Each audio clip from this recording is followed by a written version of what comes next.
September the 24th, 1945. When Lady Bradshaw summons you, you go. Mary and I were bound for our honeymoon, but the chance to dine with one of Britain's finest antiquarians was too great for us to miss. When we met, Bradshaw wore a brooch that caught Mary's eye. A Sumerian relic recovered from a dig site in the Hashemite kingdom of Iraq. After dinner, she showed us another find from the same site, a gold cuneiform tablet. She called it the final puzzle piece in her life's work, a map that pinpoints the tomb of Alexander the Great. If she's right, the tomb lies somewhere on the border of Iraq. Lady Bradshaw wants us to lead her expedition. I realize now that our honeymoon will take place in a dusty dig site in the Zagros Mountains. April the 2nd, 1946. We have assembled our team. Top of my list was my old comrade from the wars, Captain Sherman Crow, the bulldog of Omaha Beach. We found him in Cairo, brawling for money in a Levantine drinking club. Crow recommended an experienced dig foreman, Arthur Pullman, and in Haifa we picked up my assistant, the always inquisitive Aline Journeau. Lady Bradshaw insisted on the presence of her own advisor, Ellis van Hoyten, an archaeologist I know only from his poor reputation. Our team complete, we shall head to the Lebanon and from there by train to Baghdad.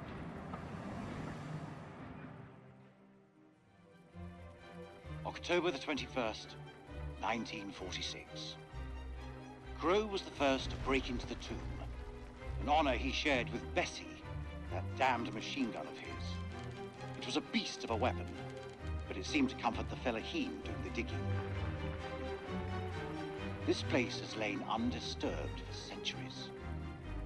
It is not the tomb of Alexander the Great, but a temple of an even older god king, the Akkadian despot, Naram Sin. We have been mistaken, but Lady Bradshaw still declares it a find for the ages, a discovery that will write our names in the annals of history. Looking out at this sceptred hall, I have no reason to doubt her.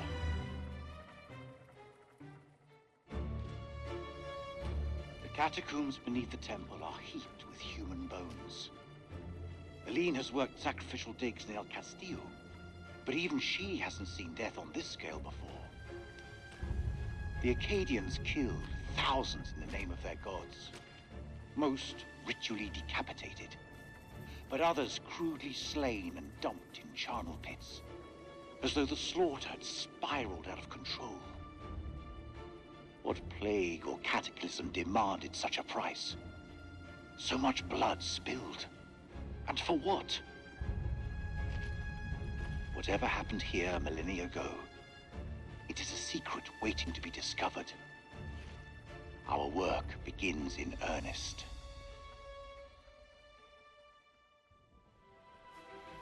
December 7th, 1946. Our finds have been so spectacular, I couldn't resist breaking out the champagne. As I entered the survey tent to pour a glass for Mary, I realized something was awry. She'd found Bradshaw's crate of dynamite. I tried to calm her, but she worked up a full head of steam, sounding off about the risks of using explosives at a dig site. Bring the roof down. She was right, of course. I feel terrible for hiding it from her. Just then, Crow arrived and picked up the dynamite.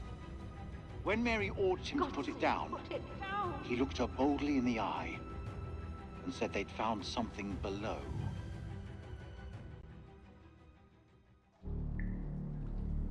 The bottom of the chasm stank of death and was littered with corpses, fresh enough to be covered in flies.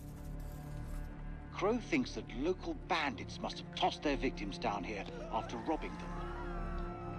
I pity those hapless wanderers. The fear they must have felt as they tumbled to their doom. But this was not what he wanted to show us. An unearthly light pierced the rocks. When Mary asked us what it was, Bradshaw nodded to Crow, who broke open the dynamite. She said she intended to find out.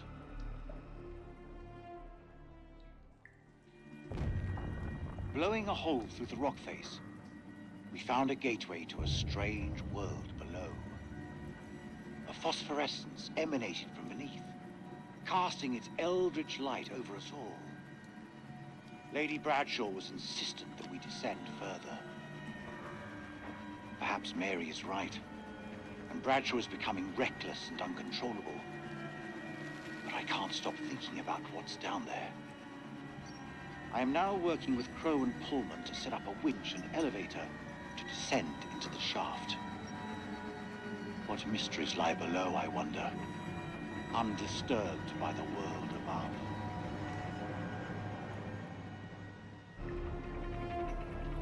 "13th of December. Crow, Bradshaw, and I descended in the elevator. As we left, I was struck by the change in Bradshaw's temperament. She seemed eager, almost manic in the face of our new discovery. When we reached the bottom, Crow could not prevent himself from letting loose an oath. There before us, set in a dizzying vault, lay a city. It was loathsome, colossal, and sleeping.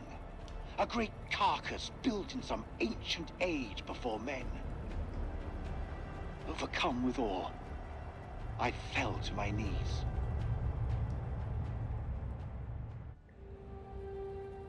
"28th of December. God forgive us. For days we have studied this dead, silent realm and its entombed abominations. Now the horrors have come for my own dear Mary. Crow found her unconscious in the Star Chamber, her notes scattered around her. He carried her back to our supply room and laid her down in one of the cells. When Bradshaw learned what had happened, she was evasive about Mary's work down there. As I cleaned my wife's face, she spoke to me in a fever, sounding distressed and confused. I have resolved to keep a vigil over her. I pray her fever abates so we can escape this cursed place.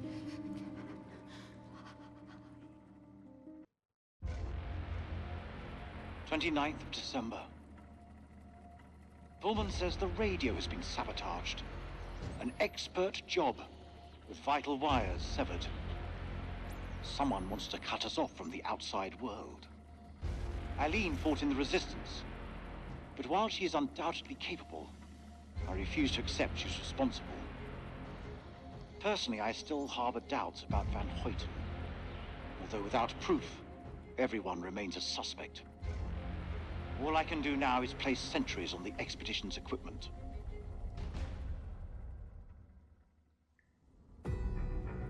30th of December. Mary's condition worsens. This evening, I awoke from an exhausted daze to find Lady Bradshaw asking my wife more of her damned questions. Mary was babbling something about winged demons. At this, Bradshaw's eyes lit up and she asked whether Mary could sense them now. Gripped by delirium, my wife lashed out, clawing at Bradshaw's chest. Lady Bradshaw withdrew, and I was, after a while, able to calm my wife.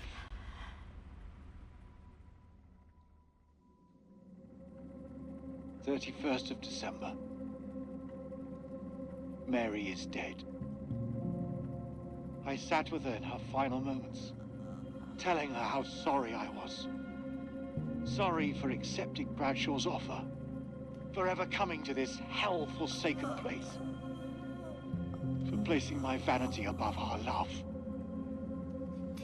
When Mary spoke about the end of everything, I knew she sensed death coming.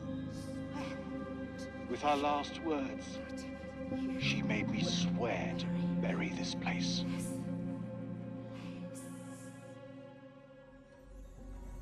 "9 p.m. Something unholy has happened. As I sat with my wife, I noticed something in her hand. Lady Bradshaw's brooch. She must have pulled it from her shirt when she grabbed at her. Turning it over, I noticed that it looked like one of the creatures we'd exhumed from the cocoons. Were these the demons Mary had spoken about? Had Bradshaw known all along what we'd find down here? Then Mary's corpse moved. It was not my wife. It was something inhuman. It leapt at me, and only the bars of the cell spared me from its fury.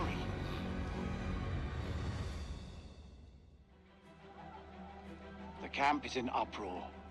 Workers are missing, and Lady Bradshaw has returned to the city deep below. No one knows why, but I can guess. She yearns for the same fate that befell Mary. She wants to be one of them.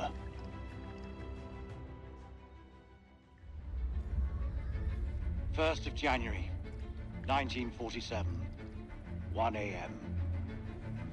The saboteur has struck again, sealing us in here.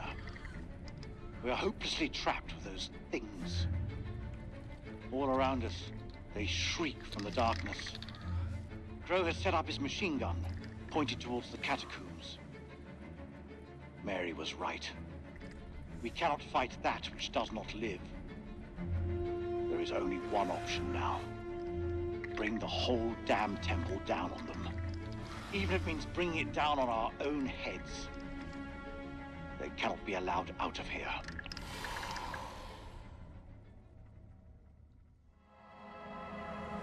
When this temple falls, my wife and I will be buried together, side by side.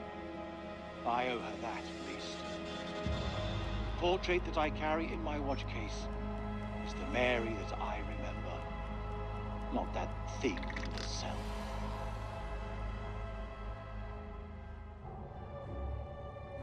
This was all Lady Bradshaw's doing. She knew all along what was down here. She led us to them. I found her below, hunched over the murdered corpse of Van Hoyten. As she turned to face me, I saw that she had changed. My hand fell to the closest weapon I could find, an iron tentpeg. I stabbed her with the metal, impaling her in the heart. She died. Unholy screams echoed from deep below, as if answering the sudden release of blood.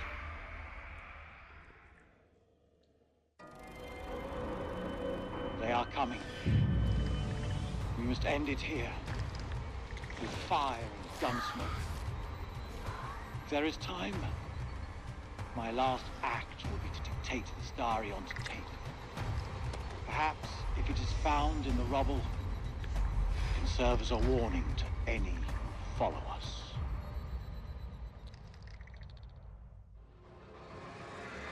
The bones of this temple are drenched in blood. We have set foot on an uncharted shore and roused something ancient and wicked. A blasphemy that comes in indescribable shapes and forms. For eons we lived as children in this world, unaware of the horrors that slumber beneath our feet. Now we have blindly thrown open the gates to madness. I fear being taken, but I must do what I must. We must seal this place for eternity, for all mankind. Mary, I'm sorry.